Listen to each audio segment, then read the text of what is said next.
Toto coro subo sito enggak unggo Jawa. Mlebu nang omahe wong ki mesti kula nuwun utawa uluk salam.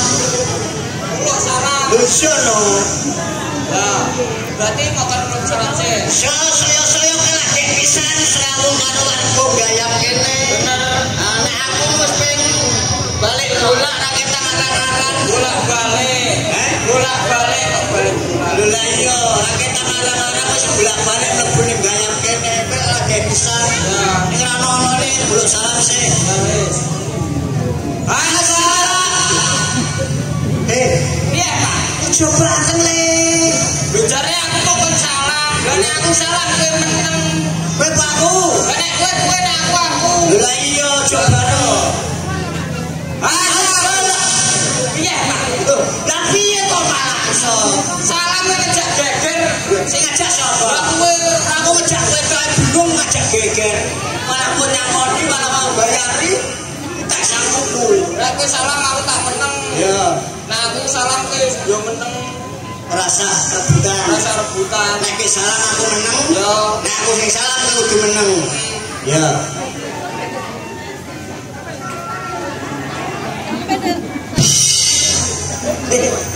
Iki malah ningali kok kaya manuk nom. Lah kowe jare salam. Tuh sik kok sing nom sik. Lho sing tuwa sik ah. Wis. Assalamualaikum warahmatullahi wabarakatuh.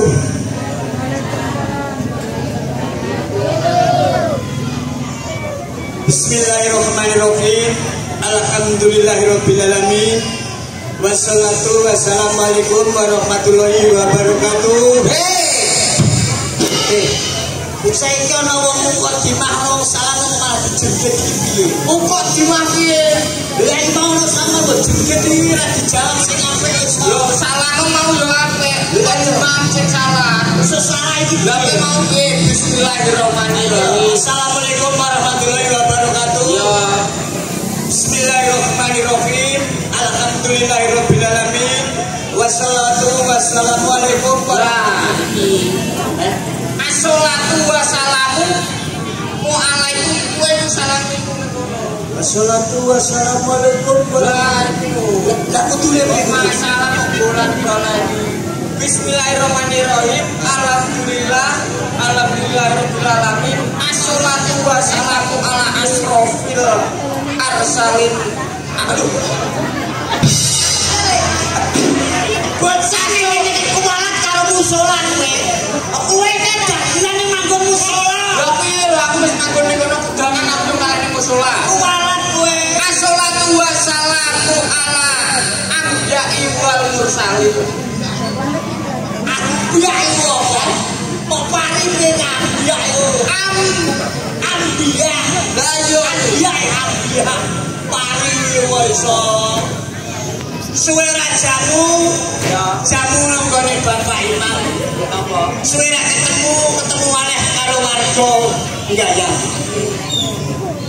Ning Batam Ya. puasa. Warga Gayam mugi-mugi rezekine lancar. Amin Allahumma. Ning Batam tuku kueh warga Gayam mugi-mugi rezekine akeh. Amin Allahumma. Ning Gayam tuku ketupat warga Gayam mugi-mugi sehat walafiat. Amin Allahumma. Ayo Nanti melok dongakno lho. kowe wis padha ae. Lho, wis padha makno kowe ra yo padha ae. Lah padha-padha nyambut gawene padha-padha golek duwe. Anake sing ndongakno kae ora iso bener ora ndongakno ora apa-apa. Wong aku ndongakno kanggo awakku dhewe ora tau mandi blas apa ndongakno warga kene yo. Wis aku melok donga. Siap. Ning Batam aduh wis tak nggo parian yo. Parian Batam wis tak nggo sing liyane ya. Kowe bareng kudune pengalaman yo akeh. Lek Imam sapa? Imam wis mati. De satpam. Allah, satpam apa ning kene ra ono satpam ora harus. Ono. Lek. Lah wong perkara ndongakno kok entah iku. Penting iku ono ape ra yo wis iso. Ya wis ya, tak doa. Kang Imam ngabine ireng. Apa? Muga-muga wong wedok sak Gayam do meteng bareng. Kok metu bareng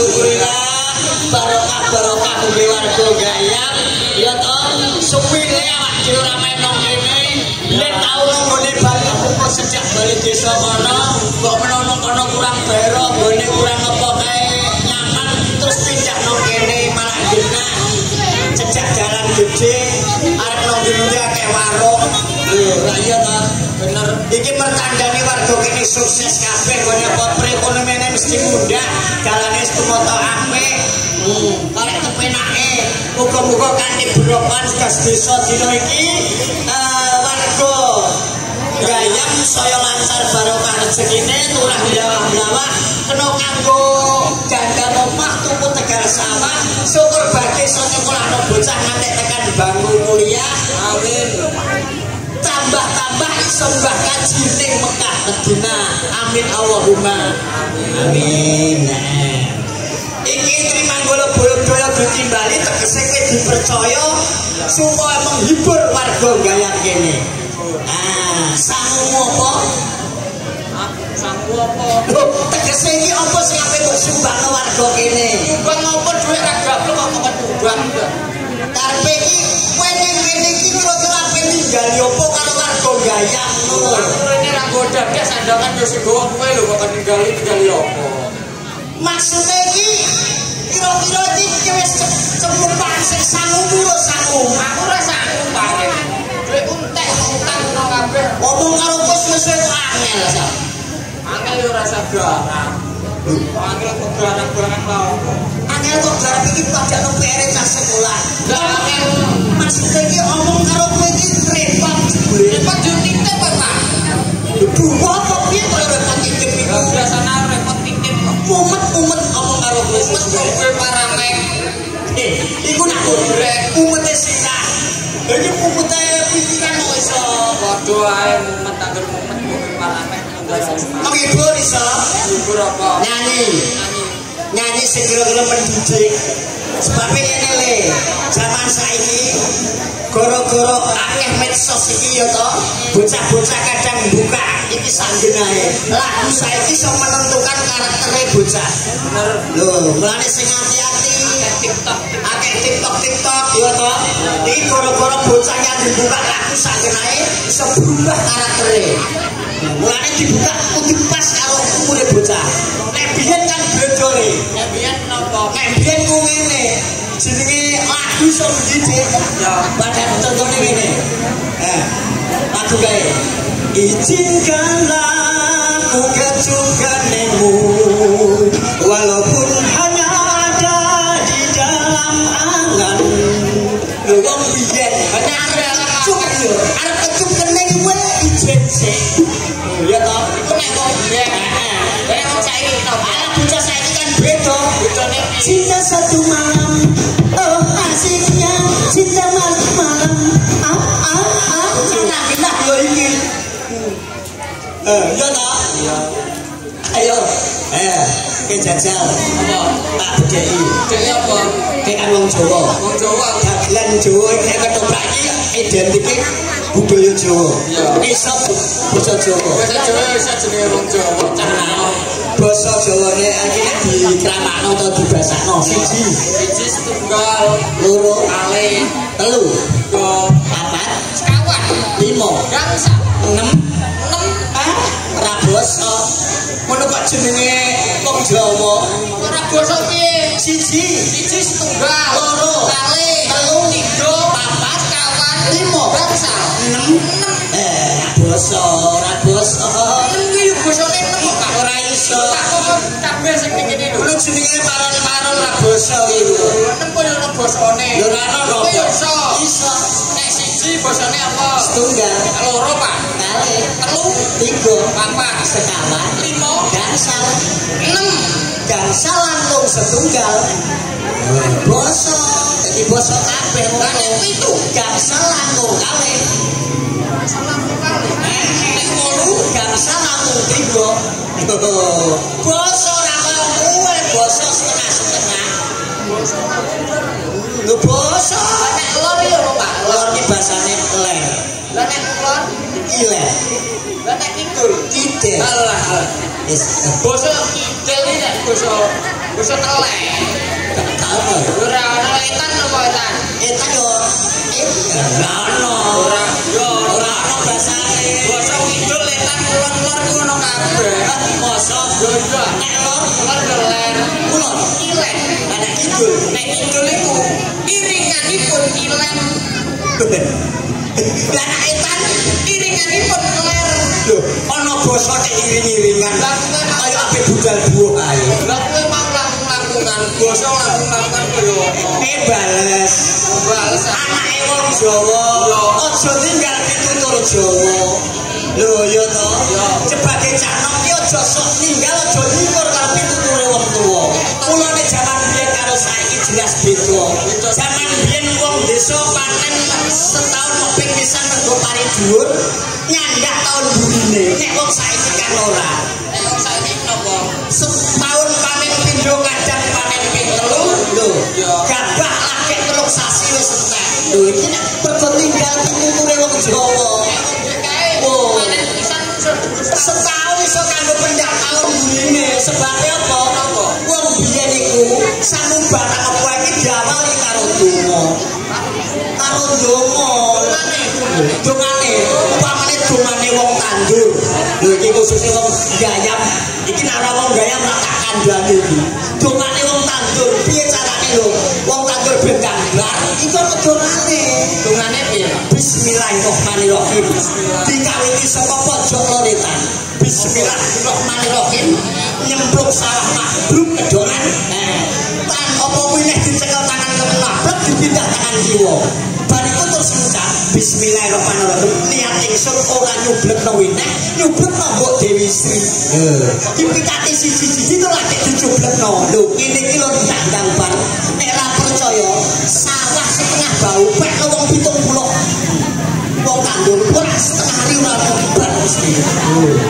Iki wong Jawa kudu nggojo ditinggal piture wong biyen ngono. 70 wong bisa bau. Iya setengah bau pek wong tandur 70 ora mesti setengah hari bran iki.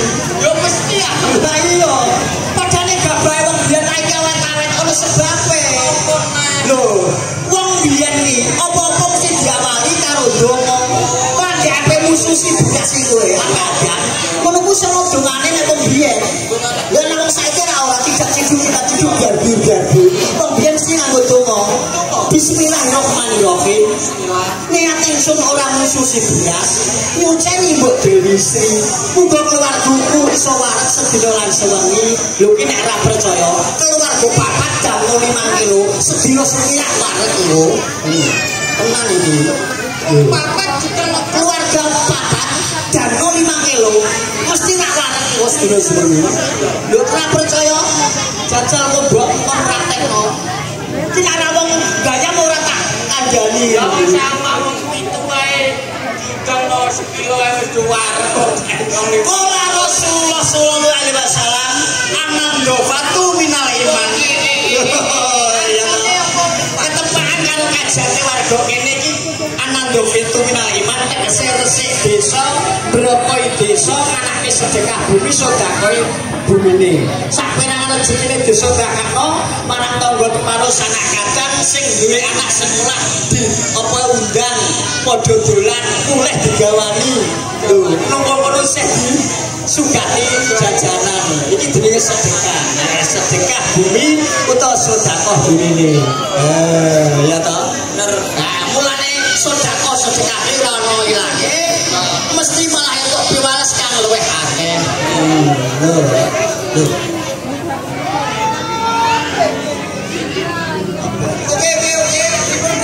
Pripun nggih? Ndak bos. Lho iki aja saiki dadi bos. Niki Pak iki main ndi gaya. Niki main gaya iki leres gaya niki. Oh, butuh 2 orang nggih. Saged. Oh. Nggih, do gelem butuh. Ana kapan ana wong buta ana loro. Niki kinten-kinten dinten napa? Rebo nggih.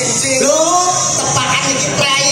Lho, tepakan prei buta wong pira, Dik? Niki wong loro. Kas yo. Melu. Niki wonten ingkang siap niki pun wonten kalih. Lah kinten-kinten ditupake napa niki? Oh, Mas Ahmad nggih. Berarti. Oh, nggih.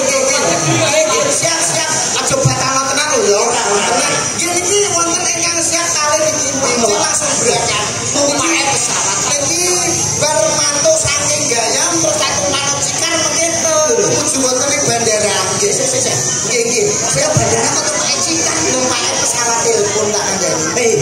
Nggih, nek piye nggih, Waalaikumsalam, nggih. Aku melu tenan lho. Melu tenan? Sanggup melu? Nak melu tak urusno tikete. Siap ya? Melu aja mbok batalno lho, engko mbok seweno. Sampeyan yo aja batalno ora. Tak kandhanane fit, Pak. Sapa sing ora ngebel iki nang sapa? Bos gede ya. Wah, sapa sing ngomong bos? Kontraktor. Ora. Sing ngebel iki mang malaikat Israil. Dadi kira-kira nek sampean kepengin budal wong loro aja beng-beng aja seleno. Matek dadi andal lho ya. Ben dibudal Pak aku wae. Anu mbok kon mati. Pak mbok kon mati. Pak aku mbok kon mati mbok mati mbok keloni. Lho, tas waduh bledos. Aja kon ngono iki. Sapa? Aku wae. Aja. Kenapa? Saya guru iki kok. Model-model kali sampai elek-elek nonton buasa menika. Wah, luar biasa. Biasa dua Tanggapan cek julek iki ning gayang. Iya. Ning gayang kok dene Pak ya. Orang wis pirang-pirang suwi Maksudnya entek nang lalu ya. ning pasar iki lagi ning pisan iki. Perdana ya. Lah yo kok diare. Biyen tau nang kono bali desa. Nek kono wong dijak. Malah kucing dipangan banci. Lho. Kucing kok dipangan banci. Kucing mati dipangan banci biyen nang bali desa kono. Oh, tukang panggung kok kopro sisan kowe. Niki nderek ndonga muga-muga masyarakat gayang sakiwa tengenipun sakungkure kula sakonco saking Trimanggala Budaya menika desa Gayang dadi desa ingkang baldatun thayyibatun waraful ghafur murah sandang pangan dadi desa sing gemah ripah loh jinawi amin Allahumma. Aja kanjur gelem ngene iki pokoke kira-kirane Pas domamu apik kabeh. as desa ora nanggap ketoprak rugi. Lho. Tenang sapa? Rugi. Perkara gas desa kan anggap toprak. As desa ora nanggap ketoprak jelas rugi. Kenapa Sing mau sapa? Sing rugi awak dhewe ra ndek pemasukan. tapi nyoto le. Nek desa kene iki perekonomiane tambah meningkat. Bakul-bakul sing maune dagangane sithik mandak akeh, toko-toko maune cilik dadi gedhe. Beda karo bakul-bakul nggon kudu sambat. Ngono piye? Paribasane wak ini jangane karo. Apa iku? Dagangan urung payu bab dikir wis do loro. Lah nek wong kene wah jos kabeh kira delok lho. Ben ra ono. Ora ya. Ono saiki ketok gedhe Biasa.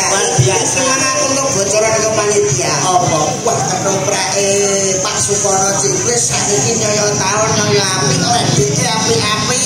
Wayange yo apik-apik daglane yo nom-nom.